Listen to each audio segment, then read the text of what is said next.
Cool. Hey, everybody. Welcome to the third edition of Connected With.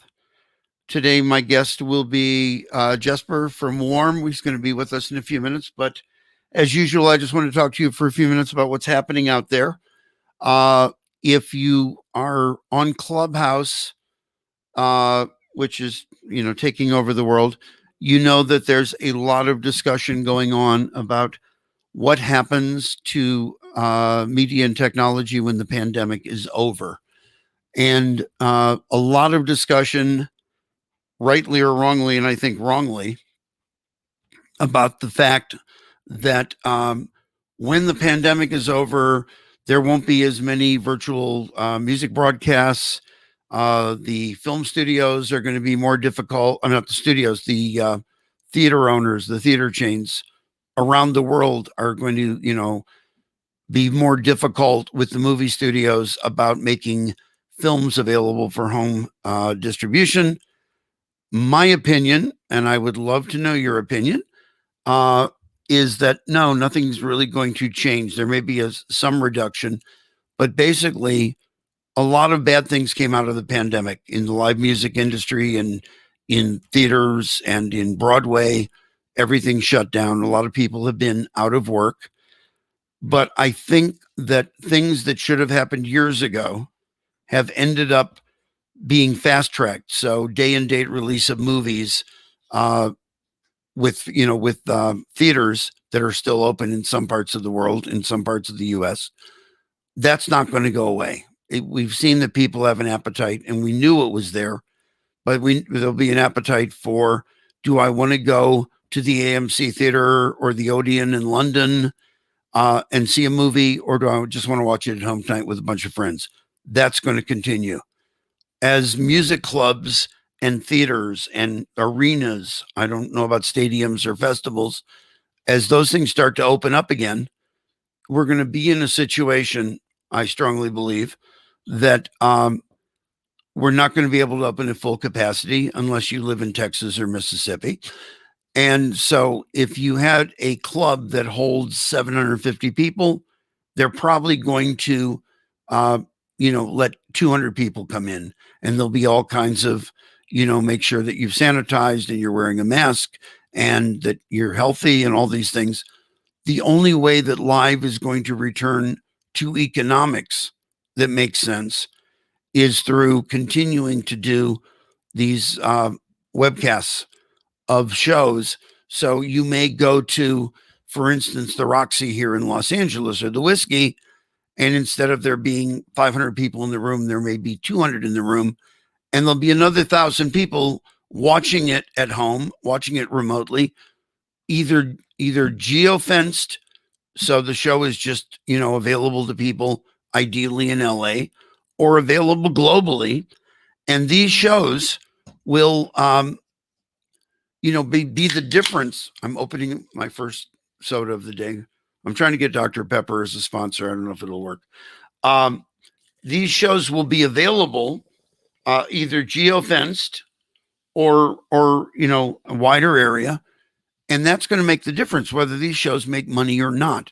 So, a venue can't afford to pay talent what they need to be able to tour on a half house or a third of a house capacity. So it's going to be augmented. Now, if you agree or disagree, we're going to have a discussion on Clubhouse.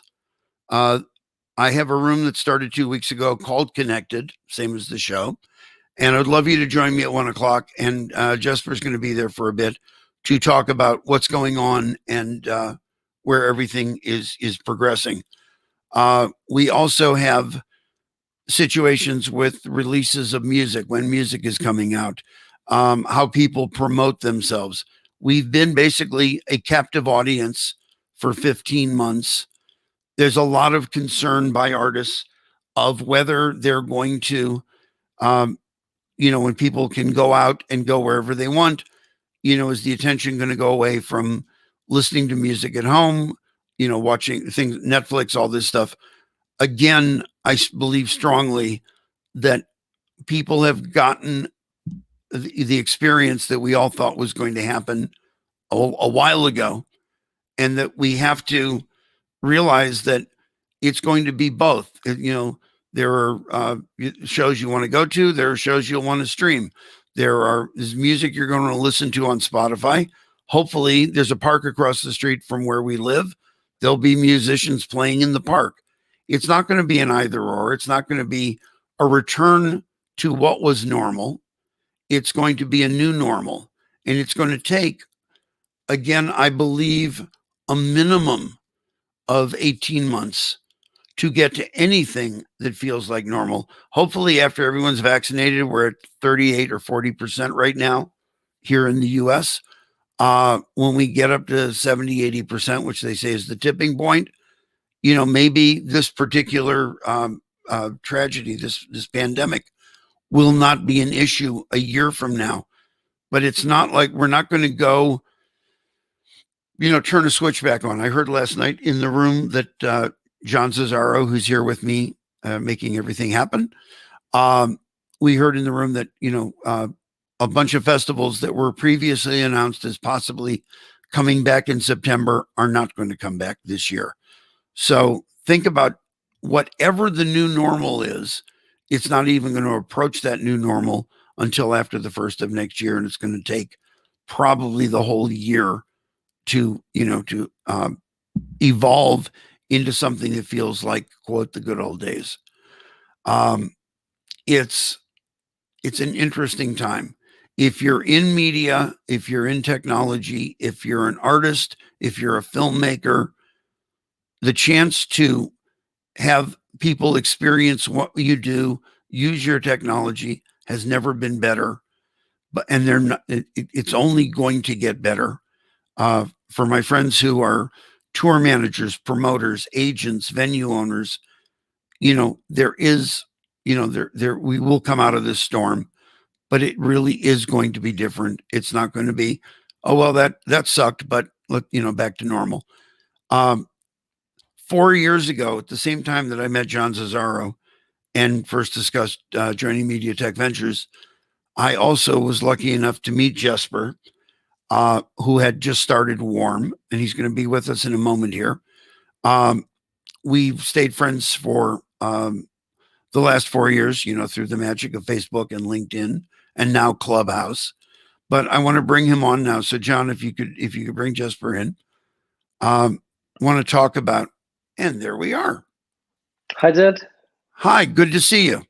So Same. I don't know if you remember, I remember when we met, but you met John at the same time, I believe, when we were at California in Liege. And for me, it's fantastic that out of that event that I went to for 3 years, I think you went to for at least a couple of years. There's so many friendships that have evolved. But you had just started Warm, or Warm was a few months old when we met. So why don't you at a very top level explain to the audience what Warm is and why it's so groundbreaking? I think it's phenomenal. Thanks, Ted. Well, WARM is an acronym for World Airplay Radio Monitor. And the whole thing started actually in 2013. I was managing a band, actually a couple of bands, struggling with data, and then I found out that this Danish-based band actually had airplay in radio airplay in Poland. And so I came up to my at the time project manager at a major label in Denmark and presented this as I have found something completely fantastic, which I believed it was, because I just wanted my band to go to Poland and play and do whatever we could with this radio station. And then I found out that this guy at the major label was really not interested. He was only interested in what's happening in Denmark. And also in terms of his data point was also very local. So I started investigating, figured out that the industry is actually quite fragmented, where independents, whether it's labels or artists, really don't have that much information about other than streaming data. If something happens on TV, if something happens on radio in a different country, it's kind of difficult to get that information. And even the major labels are also very territorial in that sense, that the Danish major has access to maybe Scandinavian data, maybe also the UK data, whereas the UK label doesn't. The UK major does not have access to what's happening in the States and so on. So I kind of missed this global radio monitoring platform, and that was basically where it began. I found out that there existed a technology company in Germany called Music DNA, who had basically invented this algorithm that could be used for this purpose. And at the same time, they also had a tremendous coverage of radio stations across the world. So I got into contact with the people from here, and especially the president, Dagfinn, and then we started a collaboration where I began. You said Dagfinn. Dagfinn who? Dagfinn Bach. My friend Dagfinn Bach? Yes. I did not know. I've only known you. I've known Dagfinn for probably 25 years. I know. Great guy. I didn't know that many people named Dagfinn, so I figured it was him. Please say hello for me. So he's involved with you. Yes, absolutely. Dagfinn runs the company Music DNA, which is basically our technology provider. Right. And then we basically came to a conclusion that Warm could be the front end of this access point to radio data for independents and artists, record labels, managers, radio promoters, etc. It just really felt that it was time to bring a product that could control radio airplay on a global scale. So that was what we did, and then we launched the company 21st of December 16. And then we met in 17. We met about 6 months later. Yeah, it must have been in early 17 or something. Yeah, we met early 17, and it was June or July of 17 in Liège. So historically, as digital technology has evolved, there was monitoring of terrestrial radio through through various services, and there was some monitoring, like with Next Big Sound, of what was happening with digital. How have you bridged the two? Because they're not two different worlds. They're basically a continuum. People listen to terrestrial radio. Sometimes they listen to digital feeds, whether it's streaming or whatever. How do you integrate all that information? Well, what's interesting is that now that you speak about bridging, the industry has developed in that sense that most FM or most terrestrial radios, they also have an online feed. I mean, you can find rare examples in India or Australia or Ghana or whatever, but in reality, most radio stations has a broadcast via the internet at the same time as terrestrial. So basically, for us to set up a monitoring of a radio is fairly easy. Actually, we have a very long list of radio stations that we prioritize and try to add new radio stations all the time. So one of the questions that came up with a friend who shall remain nameless was that your economics, I mean, what you charge is reasonable unless you're a huge label and you have thousands of artists, and all of a sudden, in other words, the cost actually for a single artist seems more attractive. I think we joked at the time it was for the cost of a beer a week or something.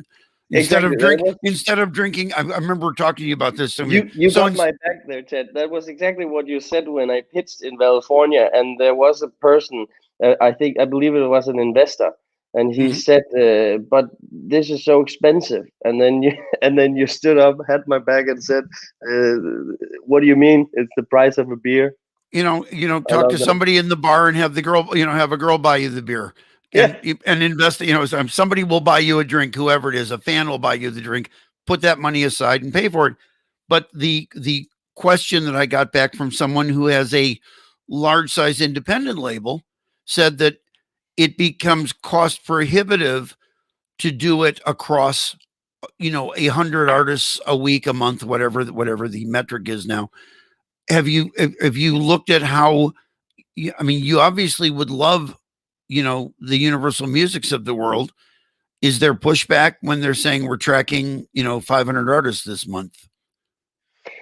I mean, it is of course something that we experience a lot, but I mean, I want to create disruption, or what you would say. I want to do something where it really makes a difference. And I believe the ones that has the biggest loss of this kind of data is the independence. Or but Right. of course, if you have 100 songs, that's of course let's say if it's €5 per month or whatever, then yes, that's €500 per month. But if you do not want to, if you do not feel that your music is worth paying that for getting real time information about, if you have radio airplay across almost 30,000 radio stations in 150 countries, then maybe you should not do that. I mean, Yeah, I mean, it seems it's the value proposition seems very good. I mean, when I was talking to the person, I said, so if you say to each of your artists, hey, you're either I'll split it with you or we're going to charge you back X amount a month. And again, using the same beer analogy, to know what's happening has to be worth it more than drinking a beer and having no idea what's happening. Absolutely, that's a good point. I mean, and of course, this brings us to the value. I mean, what is the value in knowing you have radio airplays and when, and I mean that's the whole point here. Is like, one thing is to know it, but what are you gonna do with it?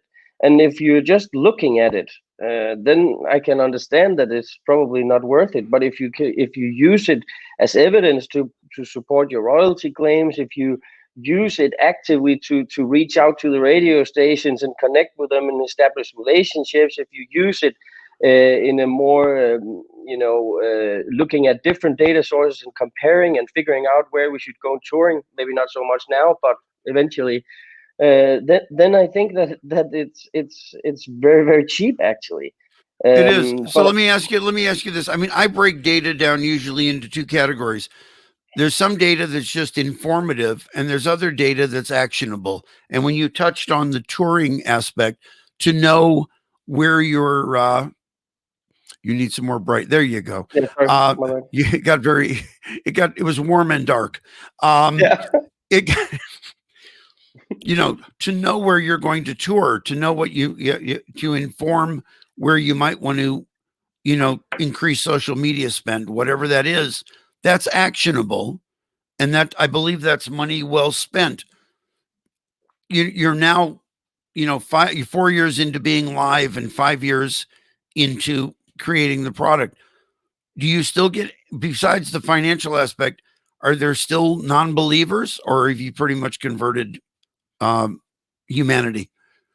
I have not converted humanity in any way. I mean, we have only scratched the surface in terms of our users. It's more, we have found out that What's the pushback?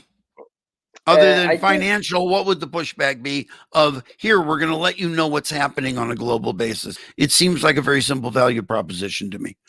um, I think like the main reason is that people are used to something. Like a good example is a media base in the States. I believe Right. they've existed since '87 or something. Right. It's like how are you going to change the mind of a person in a company that have used the same service for 20 years or 30 years or whatever, and at the same time, this is the you know I think this a is the simple Venn diagram saying this is what you're getting from media base right now, and this is what you're missing, and here's everything outside that you're not seeing. I know, it's when people get not indoctrinated, but when they get invested, so to speak, like with SoundScan years ago. Once people adopted SoundScan, that's all anybody wanted to know. What's our SoundScan number this week?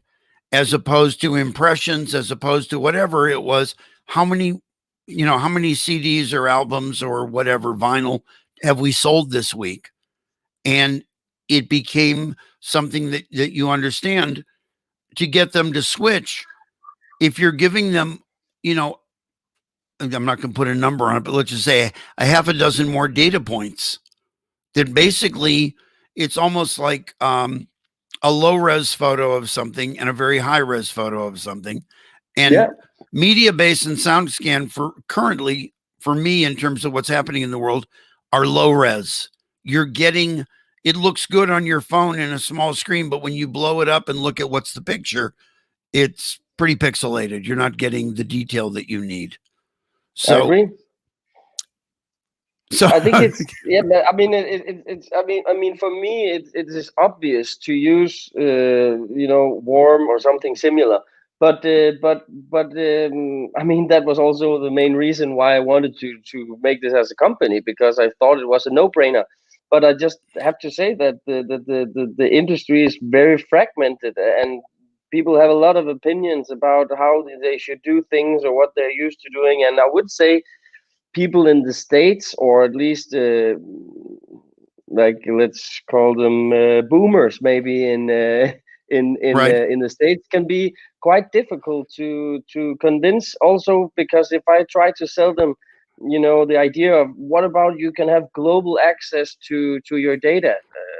I mean, some people don't care what happens about outside the states, for example. Well, And you for know, me, you, sorry, go ahead. Go ahead. no, but sorry, but for me, it's just really hard to understand. But I don't live in the States either, and I'm not, part of the industry in that sense anyway.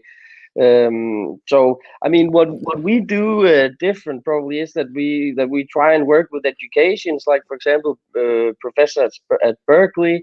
Actually, I have a talk with a guy there tomorrow, and really try to educate the upcoming people of the industry. And also, another example of a challenge is that, the very young people of the industry, they, believe that streaming is everything. Right. And so, I mean, even some people, it's like, what do you mean radio? I mean, or let's, another example is, if I spoke some years ago with a guy from Denmark who creates techno. And Right. and I asked him, like, have you tried Warm? I could give you some coupons, you can try it out. And then he said, but Jesper, I make techno, it's not radio.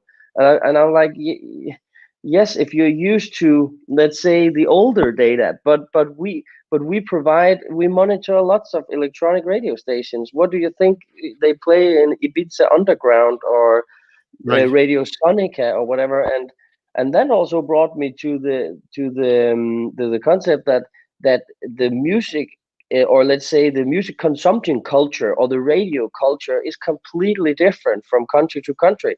So what is like a commercial music in Eastern Europe, for example, is way harder. Like, that could be Right. even, drum and bass or hard rock or whatever. Whereas in Latin America, it's usually reggaeton, for example, and Right. so on. So I think, but this information is now available because we cover such a vast range of radio stations, from BBC or Capital or Kiss or whatever, but also niche radios. We cover 5 radio stations in the Vatican state. Uh, I mean, and In everything the in between. in the Vatican. Yes. Okay, I love it. And they have 5 channels at least. The example that I give about, adoption of new platforms, um, a friend of mine arranged a meeting for me about maybe 6 years ago now, over at Warner Brothers Pictures with their digital marketing department. And I said, I'm not here to sell you anything. I don't have a client. This is literally, I want to pick your brain and learn what you're up to as it affects music. I said, so I'm not bringing you in a company that wants to do anything. And I said, you've got a movie coming out next month. And I mentioned the movie.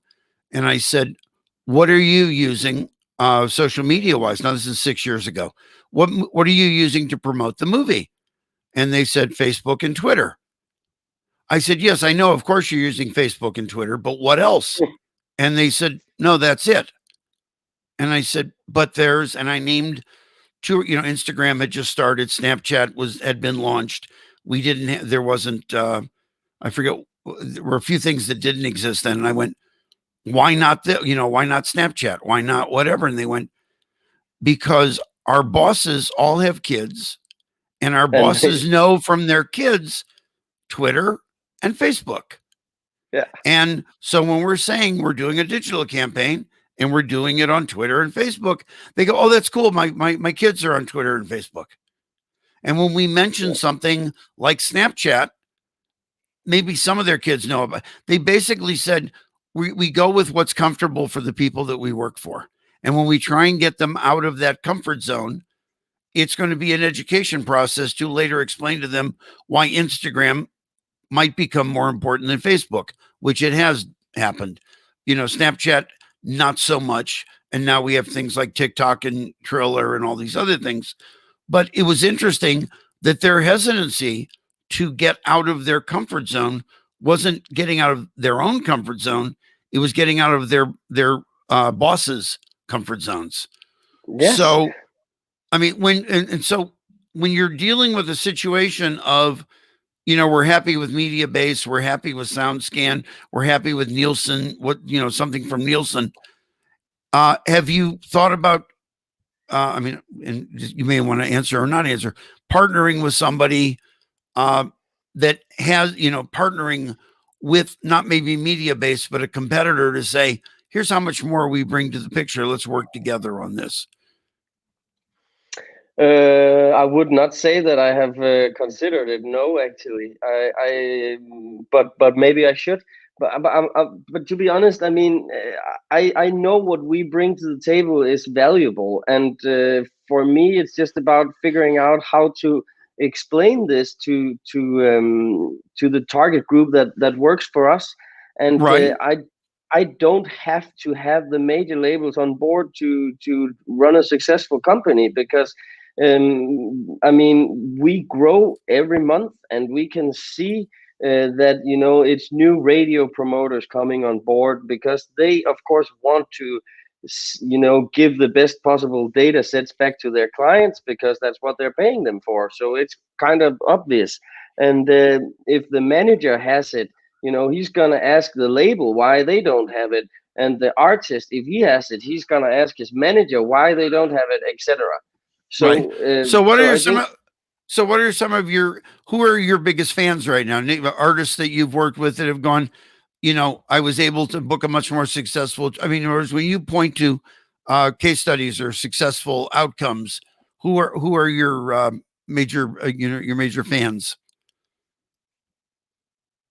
Does that make sense? I that's mean, a good question. But there's an artist you worked with on yeah, before they used you, they didn't have you on their first record, and now they use you on their next record, and they had, because they now had actionable information, it accelerated their success in a market or in many markets. I probably cannot come with a precise example right now, but I can tell you that we see a lot of growth in terms of the electronic music scene. So, Defected, Armada, Your Army, Listen Up, Concrete Promo, etc. It seems that this works kind of really good for them, and we see these companies saying, "Okay, Jesper, we tested Warm over a period of time, and now we're gonna switch from radio monitor to Warm because it just makes so much more sense. What is the deal we can make so this also makes sense for us if we have 200 songs or whatever." And is your But date? I mean, me, I always interrupt. I can't. I've got to it's get no better at problem. not I do interrupting. the same. I do the same. Is your data set interoperable in that if people are still using Mediabase, but they're also using you on something, they're using Warm, can you take the data together and overlay it and get that better picture? Or Yes. do you play nice in the sandbox, as I say? Yes, I mean, like I don't want to force anyone to use it, and I'm obviously quite biased, but I know what we have is better than all our competitors. I mean, basically, if we take all our competitors, which we just mentioned, plus a few more, we basically cover twice as many radio channels as all of our competitors combined. So I'm not afraid of, comparisons, because I know what we have is way better. But if Um, you took what you have and combine it with what Nielsen's monitoring on streaming, and did a, a more, again, fleshed out picture of, here's what's happening with radio per se, here's what's mm, happening with streaming radio, and here's what's happening with streaming services, and yeah. combining all that into one picture, Mm. again, it's a more informed data set that's more actionable. And you're absolutely right, and it's also a bit of a challenge, because it would not be that difficult for us to get access to, this public API on Spotify and create another data hub for that, similar to Chartmetric, sound Right. charts, song stats, fortunes, or whatever. But and maybe that's also what we should do, but I just feel that we have such a niche pocket in the radio market, that and I have such a large amount of new ideas that I want to roll out. I mean, for example, we made this proof of concept with a team from a university in Denmark, where we could actually calculate, based on 4 weeks of data, how many radio airplays a song is going to get in 12 weeks. We did it then as a proof of concept in Germany, but we could basically use machine learning to figure out how is this song going to perform based on all the previous data sets that I is was has I was going similar. to ask I was going to ask you how AI and machine learning are impacting what you're doing, because I mean, as you know, if for those of you who haven't been on the fire hose that is Clubhouse, you can go from a room talking about what the Rolling Stones were like in 1980 to go to a room of, the ethics of AI and machine learning systems. And So, I mean, everything I in was, between. and everything in between. So I end up jumping into a room with some people that are, I mean, I don't open my mic or say a word. I just, every once in a while, I might open the mic to say, could you say that again and explain it a little? The stuff is so interesting in terms Yeah. of, you know, how we can automate some things to figure out outcomes. And in other cases, it needs that human intervention to, have a holistic understanding of what's going on. There's certain things I believe that, again, machine learning can, help you wrap your arms around. And there's other things that, because the music industry doesn't make sense and artists don't always make sense and the whole business doesn't make sense, that an AI engine probably euphemistically throws up its hands and goes, I can't figure that out. It's too crazy. So, but I think there's things that can help. And if this thing you're talking about with the university, has it been pretty accurate in terms of It what was it it we projected and where it came out? Yeah, so we made this like as a proof of concept, and we did it only from Germany, radio stations, and data, and we could calculate it with 83% accuracy, and That's this pretty was good. just like, yes, and this was like the beginning, and then, and then we'll see what we should do with that. But I mean, Right. that's just one of the things. I mean, we're also developing genre charts, because, for example, charts is a huge problem, actually, I think, because first and foremost, a lot of the charts setups, have weighing scores. So you actually don't know necessarily um, how many radio airplays it had, or because there is some kind of weighing score behind it, which makes it intransparent. You can just see who's number one and who's number 10 and 20. So, and then on top of that, obviously, when we have a new international, song, let's take this driver license, for example, this track, then it was basically number one in most of the charts everywhere. So obviously, that means that local niche music, for example, does not have any, possibility of charting. So what we thought is, what if we took, for example, all the electronic radio stations and electronic music in Europe, and then we could create a European electronic radio chart. Right. We could do the same with jazz, or we could do the same with rock or whatever. So basically, just creating leverage where artists in similar genres can compete against each other across borders in a fair environment, instead of everyone competing with, Justin Bieber or Rihanna or whatever. Right. So I think that something like that would make so much sense. Another thing that a lot of our users is crying for basically is promotion, Hmm. because now if you want to do promotion on radio with your or do a radio promotion campaign, you basically have to find a radio plugger or promoter in a certain region, and then Right. they will use their network or their skills or whatever, or their local system to distribute it to as many radio stations possible in that particular country, and you are Right. going to pay a shit ton of cash for it. And all the radio promoters will tell you this is a great song usually, and they will do whatever they can do to promote it, but obviously there's no guarantees, which all makes so much sense. But if you're a upcoming artist, or you make I don't know, jazz trap or whatever, then it's probably not the best way to spend your money. So one of the things that we're looking at is, could we build a system that can basically take a song and look at similar songs in our database, and then see what radio stations played that similar song, and then basically create a recommendation system that will say, if you want to spend 50 quid or 50 pounds or whatever, or euro on a radio promotion campaign only in Latvia, then Right. there is these 50 radio stations in Latvia only playing this particular sound, or wherever it will be. Right. So basically, and I think this would be a win-win both for the radio stations as well as the artists, the labels, because one of the problems for the radio stations, why it's so difficult to do, is they don't want to receive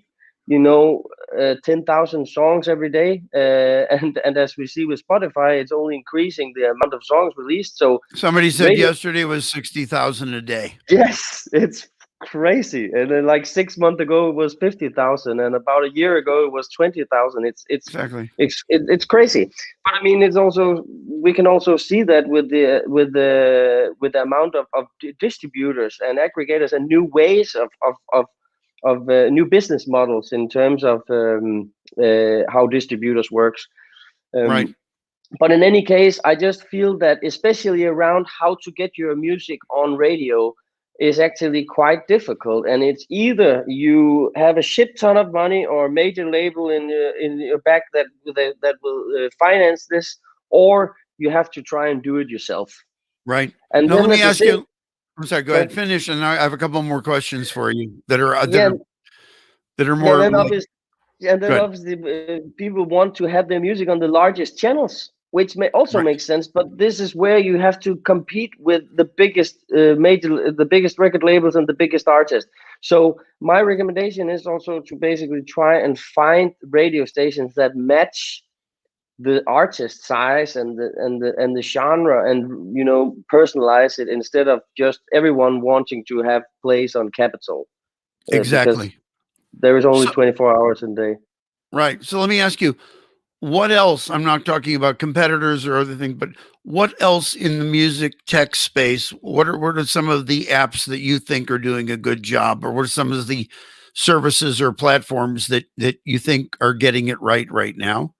And if you're even braver, who do you think's getting it wrong? No, don't go there. I'd love to. Well, today's St. Patrick's Day here in the U.S. and I'm probably around the world. We should do shots of tequila, and then I'll get you to say a few things.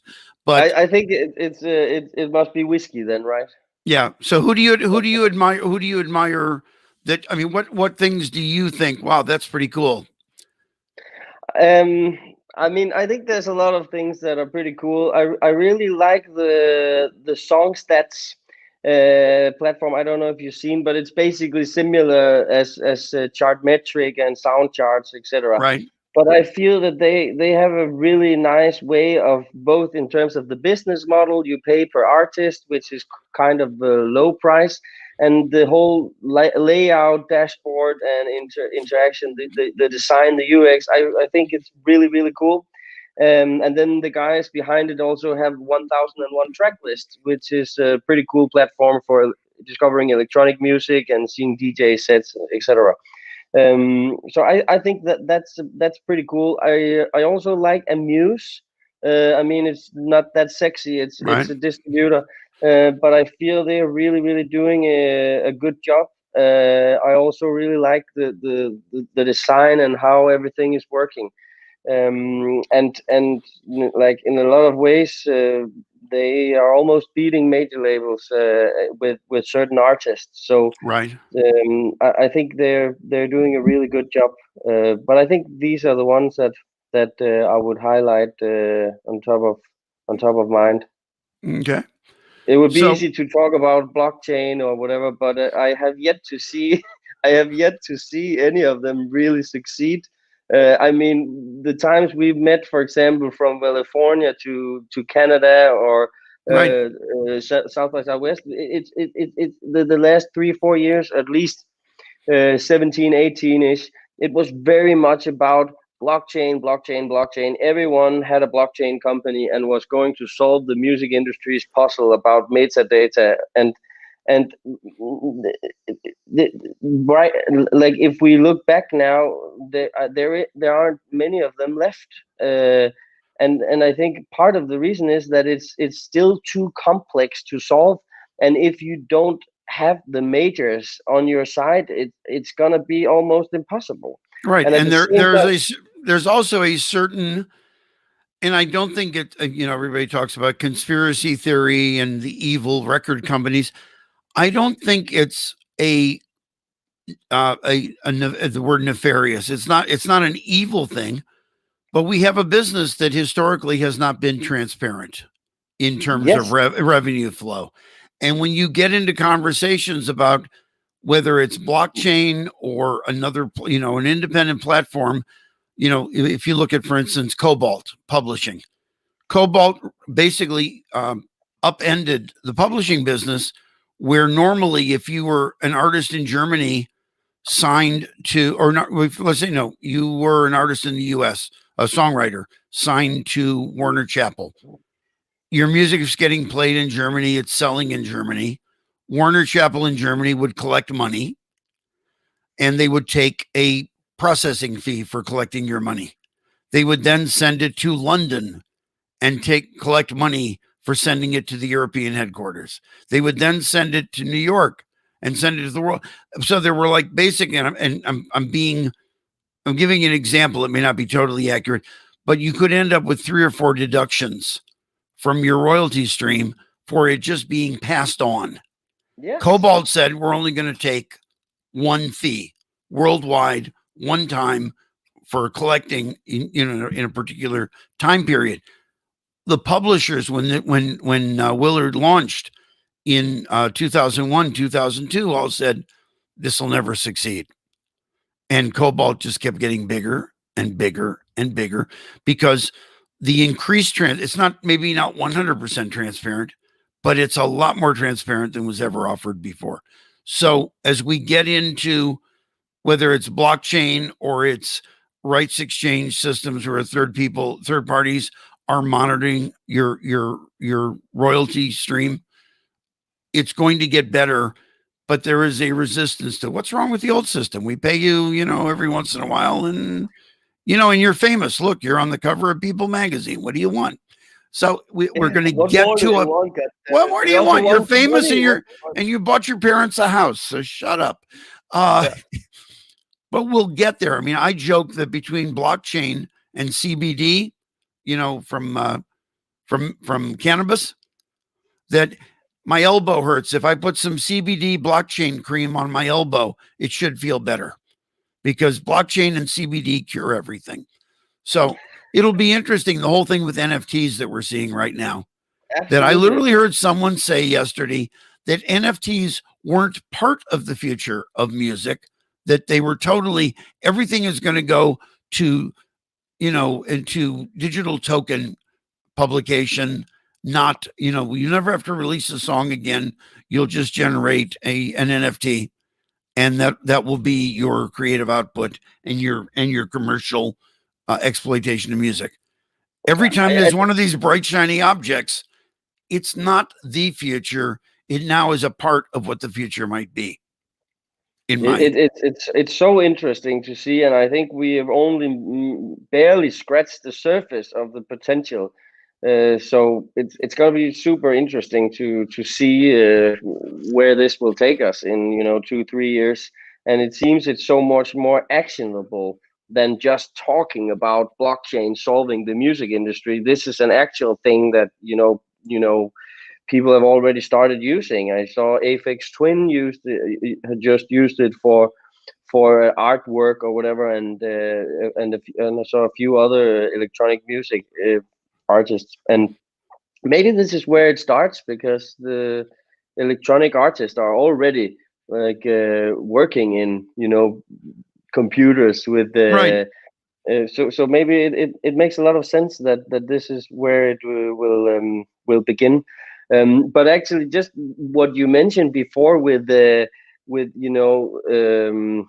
talking about how we're going to solve everything in terms of these major labels having their hands in everything. I think it's quite challenging to solve anything if you don't have them on your side. And not Well, not as much as terms of this, but when speaking about, for example, radio transparency and global information and data, this is not necessarily in either their interests or the performance rights organizations, because they're used to having huge market shares, especially the major labels, because nobody is paying attention to what's happening on all these other radio stations or channels. right. So they're highly benefiting of the intransparency in the system, and the performance rights organizations, it's completely the same. They have a huge black box money. They have lots of radio stations where the radio stations pay blanket license fees, which end up in whatever pot of gold, and then they distribute it to whatever they want, or buy a house, or whatever they spend them. And I would say in many rights organizations, it is absolutely corrupt. It's absolutely corrupt. But I don't. I mean, look, I spent half my life working for major labels, and I've spent half my life outside of major labels. Inherently, I don't. People always say, "Well, obviously now that you're out of the majors, you hate them."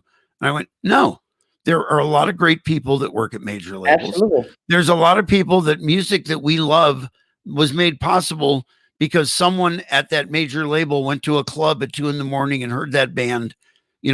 So I don't think labels are, quote, inherently evil or inherently corrupt, No, but no, the system has to evolve, and companies like Warm are helping that happen. But I mean, I'm still very optimistic that all of yeah, this is going to continue to get better. And it doesn't mean the majors have to go away. But no, that said, when I left EMI in 2006, I tried to advise people, if I was starting my own service, I would completely forget about the majors. I would basically say, leave the majors to the physical world and create, basically what um, and Alexander did with SoundCloud, Alexander Leung. hmm, SoundCloud initially was going to be Spotify for the rest of us in terms of indie artists, great music, things you've never heard before. And where remixes, bootlegs, cover, remixes, whatever. bootlegs, all that stuff. And where I believe, and again, my personal opinion, when SoundCloud decided a couple of years ago to license from the majors, they went from being the coolest kid in the room to being just somebody else in the room who was trying to play with the majors but wasn't a major. So whether it was SoundCloud or years ago eMusic, there were services that basically said, we're here for the indies. And I still think there's an opportunity for newer, for new artists, for independent artists, to make their music available on all those areas and focus on those, and don't worry about competing on Spotify or Amazon or Apple or Tidal or Deezer or Qobuz. I mean, the there is a chance to build a whole new community, and they can coexist. And if you want to listen to Ariana Grande, go to Spotify. If you Yeah, want to hear Armin van Buren, you know, go to SoundCloud. And absolutely. basically, they're the same way my son, and I'm going to stop in a moment. We have only a few minutes left. My son grew up without knowing that Barney, the dinosaur, ever existed. I don't know if you know what Barney is. Yeah, It's yeah, of this, course. but we made a decision when he was a child, he was never going to see Barney. And he basically, there were other children's books and stuff that was newer that he was invested in emotionally.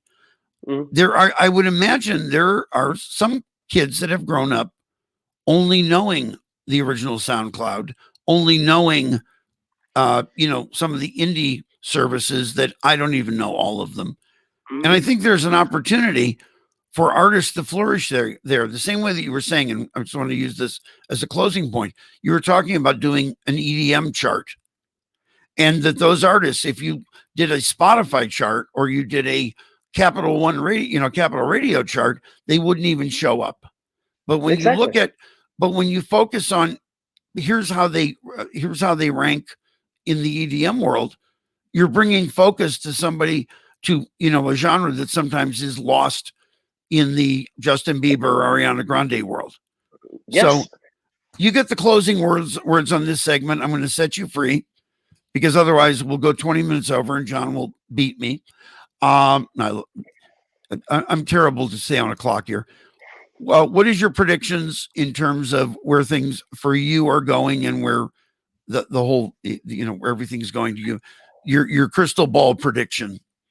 I mean, I'm biased towards radio, obviously, but I think that the Warm will continue to grow rapidly, and I think that we're gonna see more and more people understanding this value. And I mean, it's also up to us to help people understand this. And as you mentioned earlier, with the testimonials or user stories that others can relate to, and find the stories that match the potential user base. So it's not about telling that Justin Bieber's new song was played 2 million times last week. Who cares? I mean, it's about finding this Icelandic indie band and showing they have radio airplay in Japan, and nobody knew this. So other similar bands or in the same genre or in the same type of size can can relate, basically. But I think there is a lot of people who are missing out on super valuable information, and I just hope that we can continue to make that accessible to everyone. And then I hope that we can continue to develop new products, new services, stuff that makes sense. I mean, we also made a royalty calculator. I mean, I think we even talked about this when we met in Toronto. But for example, how do you actually know how much your radio airplays is worth? I mean, some people think that it's just a magic number you can take out of the hat. The fact is that all radio stations almost have unique tariffs or rates. And an example is that in the UK they change their rates on 200 channels every month, and then the rate is per second. Whereas in France they change their rate every quarter, and the rate is per minute. And in Denmark they change their rate once a year, and so it's completely uh, individual how everything is done. So for example, we made a royalty calculator across 10 European societies that can basically tell you with obviously an estimate, but that pretty close to the reality based on the unique tariffs how much this is worth. But I mean, it's not really something that the performance rights organizations are that interested in, because we're basing it on better Again, you're data bringing than that. transparency. We have to Yes, wind it up now, but yes, I hope you're going to join me in the clubhouse. We're going to go to the connected clubhouse room and talk to people afterwards so we can have some absolutely, interaction. So if you can join me there in about roughly 6 minutes, 8 minutes, we're going to go absolutely. over to clubhouse, and anybody who's watching can join us there who has access to clubhouse. But the room's called connected. And if You're on people want Clubhouse to, every day, Ted. I don't sleep. I used to sleep 3 hours a night. Now I'm down to 2 hours. Where, if people want to know more about Warm, it's warm dot what? Warmmusic.net. Warmmusic.net. Unfortunately, warm.com was too expensive. Okay. Maybe later. Maybe later. Sorry. Thank you so much. Thank you, Ted. It was All of a a sudden pleasure. I'm coughing. I'm all choked up. Yeah. But join me in the clubhouse room and we'll talk to some folks. Absolutely. Say bye to you, and John, please join me. And we'll switch. Thanks. Now, John is in Chicago celebrating St. Patrick's Day. John, are you there with us? We might keep talking. Yeah, okay. But oh, there we go. John, we show them the official beverage of St. Patrick's Day and Media Tech Ventures. Well, I mean, it's not Irish though. So it's not Irish, but it's okay. Hold it up so everybody will understand that lightning quick cut from. Oh shit. He's in Chicago, which they actually dye the river green every year. So, Jesper, I will see you in a bit. John, come back and let's bring this to a close. Thanks for today, man. Thanks. Bye-bye. Hello, John. Howdy. So we're gonna that was great. I hope everybody enjoyed it. And we're gonna for those of you who are on Clubhouse who have an iPhone and have an invitation, etc., please join us for a discussion.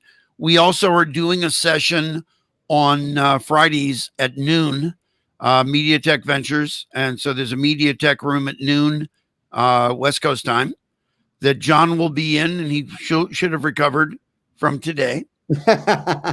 They're having a lot of fun. I have to tell you, I saw 3 people that between them, they weren't able, not John, but the other 3 people could not complete a sentence. They've been celebrating in Chicago, which is a very, very Irish, very Italian city. If you haven't been, you should go there. Anything that you've seen this week that you want to talk about before? We have 3 minutes. Tell us a story. Tell me a story. Well, I think I've been pleasantly surprised on Clubhouse, actually, of all things. I didn't know how I felt about it at first. But one of the things that I've noticed about Clubhouse, and for those of you that are on it or thinking about joining it, is it's just a great way to kind of hop in and out and meet new people. And if you get in a room where people in particular, we're Ted and I are constantly on it, especially in the later hours of the day. It's called the night. Later hours of the day, it's called night. Definitely on it at nighttime, and we have great conversations. It's fantastic. About a variety. John came into the room last night, and I brought him up. I brought him into the I end up moderating a lot of rooms, not intentionally, but people have been in there for 3 hours going, I'm going to bed. Ted, you take over. You're now the moderator. So I brought John up, and the conversation switched from 24-bit high-res recording to serotonin and dopamine and meditating and finding a quiet time in your life.